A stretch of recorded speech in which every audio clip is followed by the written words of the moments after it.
Well, Venice resident Bill Dorig has lived a fascinating life, and he's now sharing a personal story that's a staple in the history books. Dorig worked on the top-secret project to produce the world's first atomic bomb. SNN local news talked with him on the eve of the 68th anniversary of Japan's initial surrender in World War II. Grant Boxleitner has the story. Venice resident Bill Dorig is a retired physicist whose decision to attend a UC Berkeley graduate program in 1944 forever linked him to history. I said, go to California. So I went to California, got there at 7 o'clock in the morning, and 10 o'clock that morning I knew I was working on the bomb. And woof! Dorig was working on equipment to separate uranium, a key component of the Manhattan Project that produced the two atomic bombs that ended World War II. I worked on one called the electromagnetic approach.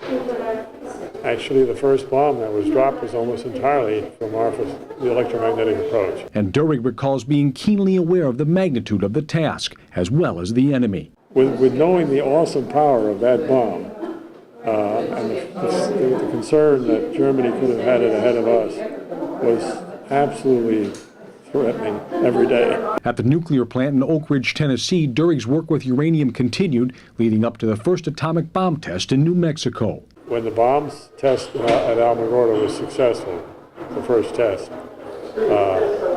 we got production up to the point that it was really raw.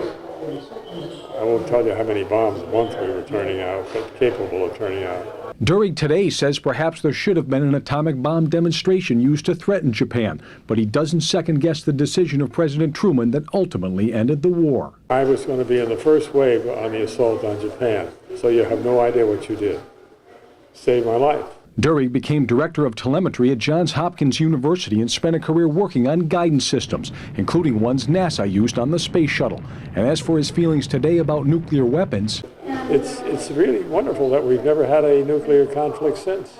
God forbid we should ever. Reporting in Venice, Grant Boxleitner, SNN Local News. Well, Dorig is 91 now and lives at the Ashton Gardens retirement community in Venice. And his mind is still plenty active. He serves on the board of directors at a public company in Buffalo.